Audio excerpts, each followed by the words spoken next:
If you're trying to choose between Lego Diagon Alley and Gringotts Bank, I think most people should just buy Gringotts. Diagon Alley is retired and it goes for around $680 on resale sites, and it eats up a ton of horizontal space, while Gringotts is cheaper, still available, and easier to fit in a tiny little Lego city. So today I'm going to compare them both on build experience, space, price, playability, and show you why I'd pick Gringotts over hunting down Diagon Alley. Hi guys, I'm Mara, and on this channel I do honest, value-focused reviews, build vlogs, and tiny Lego city updates, especially for big sets when there's not a lot of room for more. If that sounds like you, please consider subscribing so you don't miss the rest of my Harry Potter builds. So here's the real situation right now. Lego Diagon Alley is retired and out of stock on Lego.com, so you're probably looking at around $680 on places like Walmart.com, or you have to hunt it down in the secondhand market. Gringotts, on the other hand, is still available at its regular price, so you can just buy it, no drama. Here's my super quick verdict so you're not left hanging. If you're a hardcore Harry Potter collector with the budget and space, then yeah, sure, having both is amazing. But if you're an average Lego fan with a normal sized home and a normal budget, then I think Gringotts is the smarter choice. It's easier to display in my opinion, it's cheaper, it's available, and now there are other ways to get Diagon Alley shops without having to hunt down this giant retired set. Now let's break that down properly so you can see if my reasoning matches your situation. Let's start with the build experience, because that's a big part of the value. Diagon Alley feels like building 4 detailed modular shops in one set. It also has a lot of smaller sub-builds like shop interiors and furniture, such as book stands, cashiers counters, couches,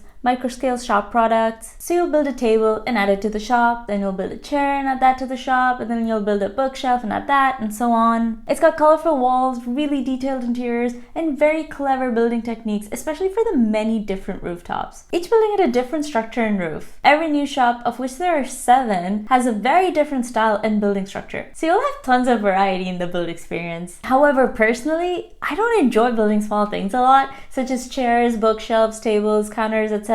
I enjoy building one big structure that builds directly on itself, so I didn't really enjoy that about the build experience for Diagon Alley, but your mileage may vary. If you like that feeling of, I finished a whole building tonight, Diagon Alley gives you that over and over. So you get a feeling of progress very regularly here. It's definitely a long build at 5,544 pieces, and it's very detailed. So there's definitely good value for money there. Gringotts is different. It's more vertical and dramatic. You've got the tilted bank facade, the underground vaults, the minecart truck, and then the Ukrainian Iron Belly dragon on top. Instead of many smaller builds coming together, you're building 2 giant things into a big iconic scene. In the vaults with the rock work, you just keep adding pieces on top of the rocks themselves, so you're continuously building one giant structure, which I personally enjoy a lot more. I like to see that what I'm building is becoming a big thing, as opposed to a small chair or a small table. And the rockwork build experience was so well designed that you would think it might be boring, but actually had a blast building it, and it kept shaping up to look cooler as it went on. In terms of difficulty, neither of these are beginner sets, and both require many hours of building, but I found I had to focus more on not messing up with Gringotts,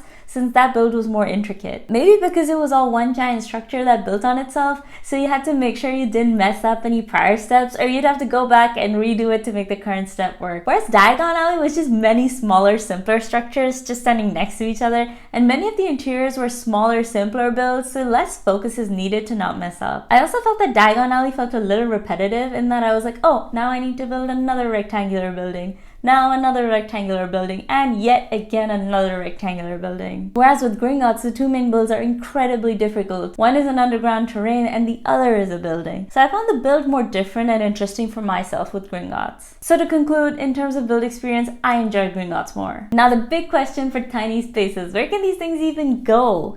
Diagon Alley is basically a very long street. It looks stunning stretched across a shelf, but demands a lot of horizontal length, 40 inches to be exact if you line them up next to each other to create a continuous street. If you've got a long bookshelf or a wide top of a cabinet, it's perfect. If you're working with smaller shelves or you don't have as much empty space available, it loses its impact. Like, you can break it into chunks, but it starts to lose that continuous magical street vibe when you chop it up too much, and it just ends up looking a bit incomplete. Gringotts, by comparison, is much more compact in footprint. It goes up, not out. The bank itself is the size of a modular building, which is something most people can at least scrounge up some space for, and the underground vaults are just slightly larger than a modular building, and the dragon just sits on top of the bank. So horizontally, you'd only need a little more space than that for a modular building. However, you will need a lot of vertical space, at least 30 inches in height. You can put it on top of a table or a console if you have one, and it looks really impressive with its commanding height. With Diagon Alley, you need to find one long shelf that you can only use for Diagon Alley. I live in New York City, and they said that if you want more space in New York, you need to go up. You need to start utilizing vertical space, and that's something Gringotts definitely excels at. So for tiny apartments, bedrooms, or places with less horizontal space,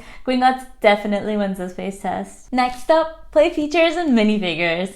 Diagon Alley is amazing if you love shops and street scenes. Multiple buildings, detailed interiors, lots of places to pose minifigures, along with lots of shopping products to play around with. It's the ultimate magical shopping street set, and just walking minifigures up and down the alley is super satisfying. You can stage scenes from the movies when Harry, Hermione, and the Weasleys come to Diagon Alley for school shopping. It's more whimsical and focused on magical scenes from the earlier movies. You can recreate scenes like in the Chamber of Secrets when Harry and the Weasleys visit Diagon Alley and Gilderoy Lockhart has his book signing. Or in Philosopher's Stone when Harry is buying his first wand at Ollivander's. Or that summer in Prisoner of Azkaban when Harry spent hours staring at the firebolt in quality Quidditch supplies. On the other hand, Gringotts is focused on more dramatic scenes like when Hagrid and Harry went to get the Philosopher's Stone, or when in Deathly Hallows, Harry, Ron, Hermione, and Griphook break into Gringotts to steal the Horcrux. Also, you've got the dragon, the minecart, the underground vaults, and the towering bank entrance. The play here is very scene-based.